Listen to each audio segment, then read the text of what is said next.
નવરાત્રીમાં ગરબાના આયોજનમાં વિધર્મીઓના પ્રવેશનો મામલો અમદાવાદના ગરબા આયોજકોએ સુરક્ષાને લઈને વિશેષ તૈયારી કરી છે। ગરબા ગ્રાઉન્ડમાં પ્રવેશ દરમિયાન આધાર કાર્ડ ચેક કરવામાં આવશે।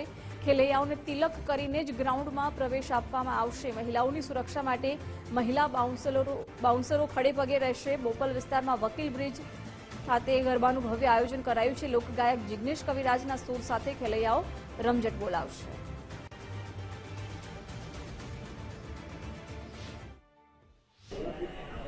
આ વર્ષે બોપલમાં અમે નવરાત્રિ કરી રહ્યા છીએ।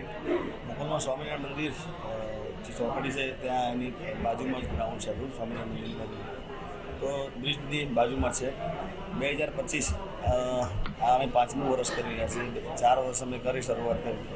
દર વર્ષે હું બધી અલગ અલગ જગ્યા પર પહેલાં કરતો હતો નવરાત્રિ, તો પહેલાં આ ગામે બીજા દિવસ બીજા ગામે, ત્રીજા દિવસ ત્રીજા ગામે, પણ આ વર્ષે બોપલમાં અમે કરી રહ્યા છીએ કે અમે લાસ્ટ 4 વર્ષથી નવરાત્રિ કરી છે અને આ મુદ્દા ઉપર તો અમે ખાસ ધ્યાન રાખીને આઈડી કાર્ડ ચેક કરીને ચાંદલો કરીને અમે એન્ટ્રી આપતા હોઈએ છીએ। તો અત્યાર સુધી અમારા કોઈ પ્રોબ્લેમ આવ્યો નથી કે બીજા ધર્મનું કોઈ અંદર એન્ટર ન થાય, એની માટેની અમારી ખાસ તાકેદારી હોય છે અને હિન્દુ ધર્મનો કોઈની લાગણી દુભાય નહીં એની માટે અમે પૂરા પ્રયાસ કરી છીએ અને કરીશું। એ માટે ફૂલ તકેદારી અમે રાખેલી છે।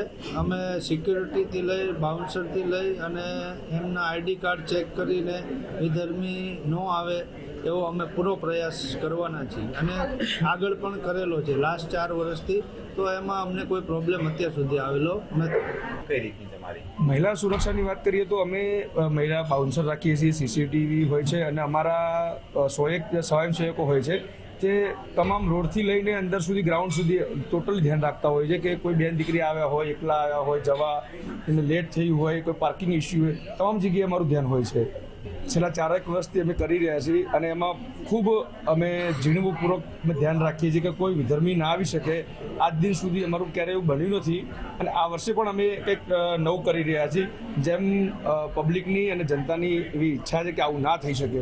તો અમે ગ્રાઉન્ડની બહાર એક 5-7 એવા ગ્રુપના દીકરીઓ છોકરાઓ રાખવાના છીએ કે જેમાં જેટલા ગેસ્ટ આવે જે પણ આવે એને ચાંદલો કરી એક સનાતની ધર્મનો એક માતાજીનો પર્વનો ઉજવણી સારી રીતે થાય એના માટેનું ખૂબ અમે આ વખતે ધ્યાન રાખવાનું છે।